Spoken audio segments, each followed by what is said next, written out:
Hello everyone, my name is Daniel. Welcome to Ethie Vegan. Today I have the lovely Juliette Bryant. Hello Juliette! Hello, how are you? It's so weird because I always seem to bump into you in most random places and you're just here at Crops Not Shops. Isn't it amazing? It's amazing. When I saw you walking over, I thought, what's he doing in a field in Glastonbury? I know! I should be in the city somewhere. Not in a field, but I am here. Now, let me talk about this. Yeah. You've got a book out called 7 Magical Mushrooms. And you've just been to Peru with David Wolfe. Yeah. So tell me about 7 magic mushrooms.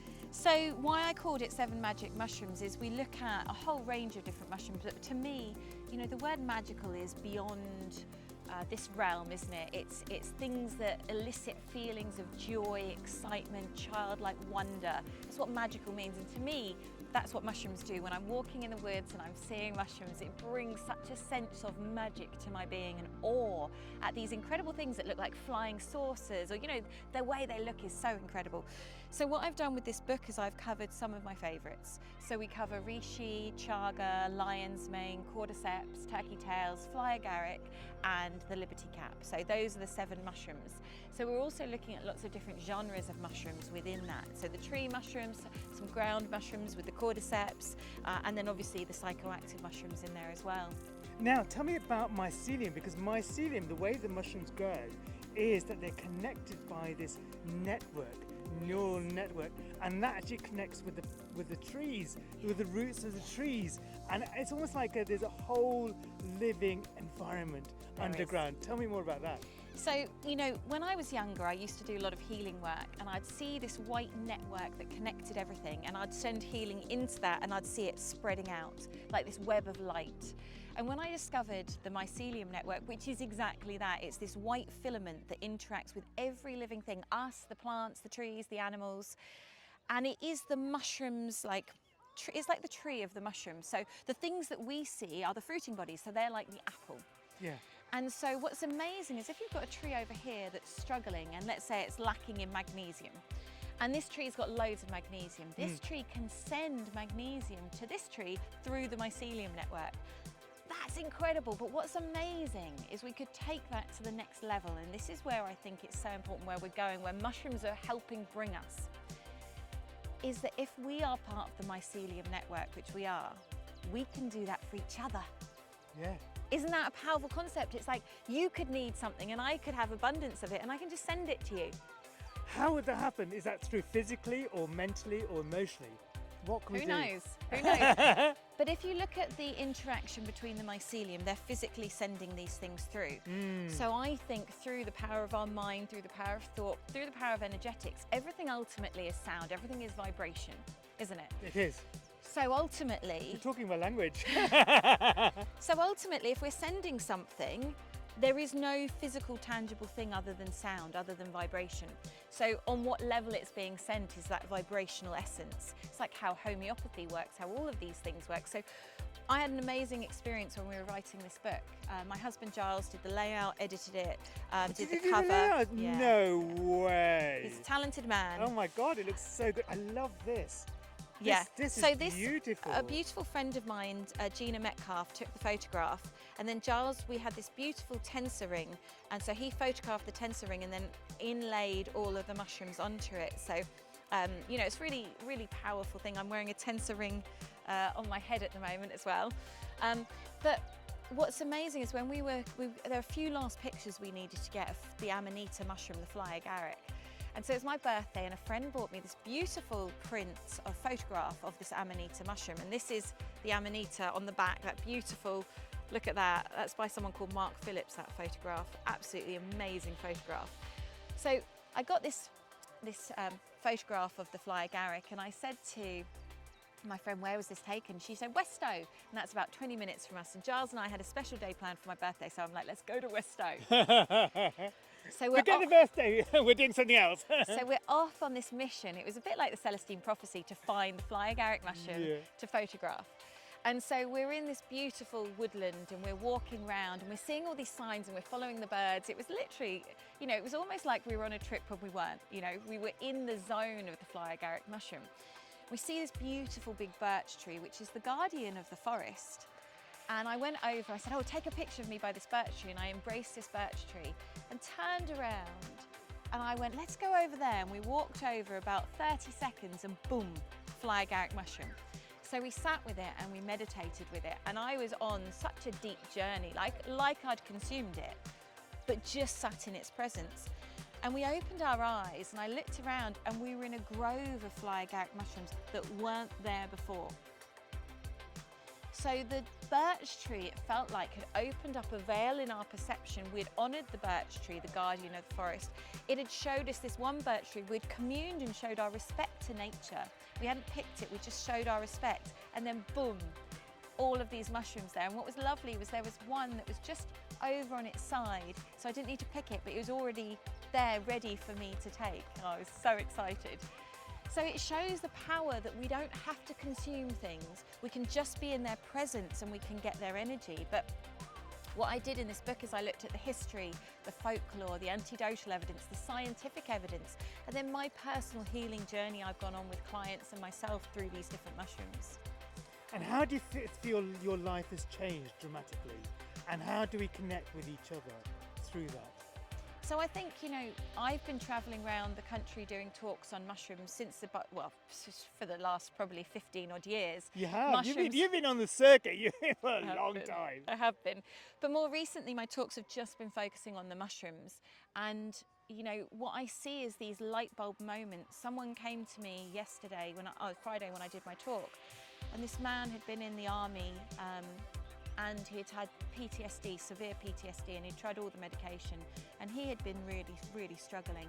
And he heard me talking about the research on liberty caps, the psilocybin for PTSD. So he went out and he found some for himself, and he took a controlled journey and then microdosed the psilocybin, and his PTSD went. And his wife came up to me and she said, and he came up to me and he said, thank you so much, your talk sparked this desire to try this. And he said, it's amazing the results, you know, and he said, I've got my life back. And it's amazing, you know, the power of nature, and the power of nature is being suppressed and shut down and has been for a while, and we have to reclaim it. We have to reclaim the truth of what this earth has, which is incredible healing properties if we tune into it. But how can we connect with each other through that, through the mycelium network, through the mushrooms, and through life, and bring it all together? Yeah. How can we do that? So for me, it's intention. It's setting that intention. And I think the more you work with the mushrooms, the more you consume the mushrooms. Non-psychoactive, psychoactive, it doesn't matter. That's irrelevant. But the more you work with them, the more you embody the energy of the mushrooms, the energy of the mycelium. And then through intention, through meditation, that's what I do. In my work, I gather people and we sit and we connect into the mycelium. And what I've realized from that is that what we need to do more in this world is support people, to support each other and ask people, what do you need? What help do you need from me? What can I do to support you? Brilliant. Because that vocalization. And exactly, vocalization, having to say, these are my needs. Yeah. What's your needs? Exactly. And how can we work together? How can we work together? Because that is tuning into the energy of the mycelium network. That's what it's about. It's about the interconnectedness and the intersupportedness of all things. Wow, that is amazing. How can people find out more about you and your workshops and your books? So my website, Juliette, 2 T's and an E, Bryant.com. I'm on all the social media platforms. You can go onto my YouTube, which is Juliette's Kitchen. Buy my book on my website. It is also on Kindle version on Amazon. I wasn't going to do that, but I'm making an audiobook of it at the moment. And you have to have it on Kindle to have the audiobook. So it is, you can't buy the hard copy on Amazon. You have to buy that from me personally. Right. But yeah. Okay, and where next for you? Because you're everywhere. Where's next? I'm at Glastonbury Symposium, which is very exciting, speaking there about mushrooms. We're talking about the kind of shamanic use of mushrooms and their relationship to stone circles and the ley lines and all of that. So that's going to be really exciting, end of July. And I'm just all over. I'm not sure. Check my website because all my events are listed on there. My newsletter, I put it all out. I want to stop there for a moment because you've brought up a really interesting subject, which is ley lines. Yeah. Have you? I mean, it's really funny because when I didn't discover ley lines until later. Yeah. And my friends live on ley lines in Cornwall. I don't know whether you know The John, Michael and Mary line. yeah, exactly. And it's just amazing how everything's connected. And how in London we have ley lines as well. Totally, the Earths are, yeah. And the Earth is, it's almost like the Earth has its own mycelium network through the ley lines. Exactly, everything has these lines. I'm running next weekend a Sacred Sites tour around the area that I live in, because there are ley lines everywhere. And part of the thing is we can also tune into and amplify the ley lines, amplify these energy lines by our intention. And by putting those vibes in, so whether you're singing, you know, usually churches have been built on ley lines. And, you know, people coming together to worship, when I say worship, but coming together from love, not ego or separation or dogma, you know, not any of that. But when we come together in sacred spaces from our heart and we send that out through song, that the ley lines just go.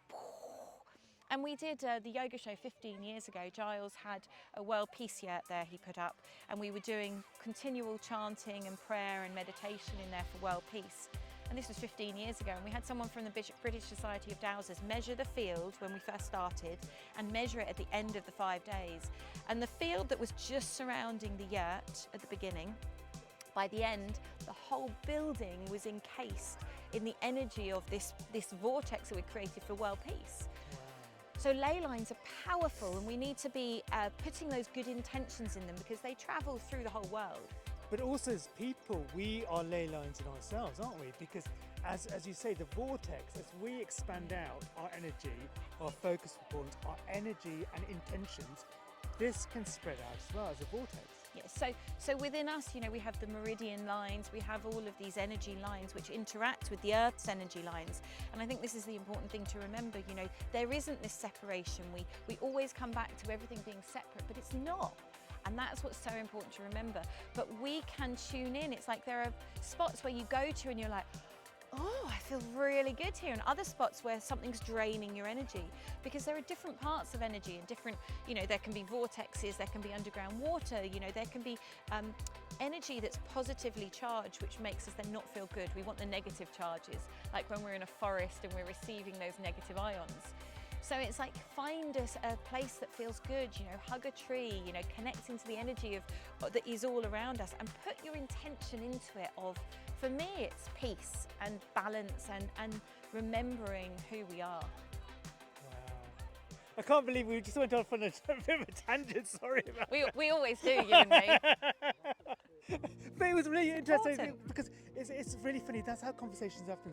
Conversations happen through talking and discussing, and then light bulbs thinking, actually I need to talk about this. We can't finish the conversation, we need to talk about this. Talking of that, I just got to tell you one thing. We were in Peru, we were in Machu Picchu, and one of the things I do is I go up to trees and rocks and I tone. So I make a sound, I go, oh, and I make different notes and sounds, and I wait until I hit the resonance of the tree or the stone, or you can do it with people. And what happens is when you hit a note, the resonance expands, and it's almost like you become one through sound with that tree or that rock. So I've been teaching people how to do this, and we were in Peru on this retreat, David Wolfe's retreat in Peru, and I was teaching everyone how to do this, because they're like, what are you doing? So I told them, and they're like, how do I do this? So I was showing everyone. And people were getting it, you could feel it. And I walked away from everyone, and I found this massive big stone, and I was really called to connect to it. So I put my face up to it like this, and I was like this, and I was just toning into it. And I hit this note, and the stone opened up, and I opened up, and I felt like this light just flowed between us. And what was incredible was someone from the group came out, and she saw what I was doing, and she photographed it, because she saw this light shoot out of my body. And she photographed this light, and the light's not coming from like the sun or from below. It's actually like, you can see it comes out of my body, and I change positions and it's still coming out of me. And that was a moment of validation. It's like, what you're doing is happening, and there's the proof. Wow. I'm stunned now. I'll show you the picture later. I've got to see the picture. Anyway, Juliette, it's been lovely talking to you. Again, talking to I love talking to you, because it's like, I don't know where the conversation is going to go and what comes through. Do you know what I mean? It's like that, isn't it? It is, it's always. Like, it's always like, what's the message right now? Exactly. It's a whole different meaning to being stoned. That's Paz. Anyway, it's bye from me. It's bye from Juliette. Bye-bye. Take care. Bye bye. Thank you.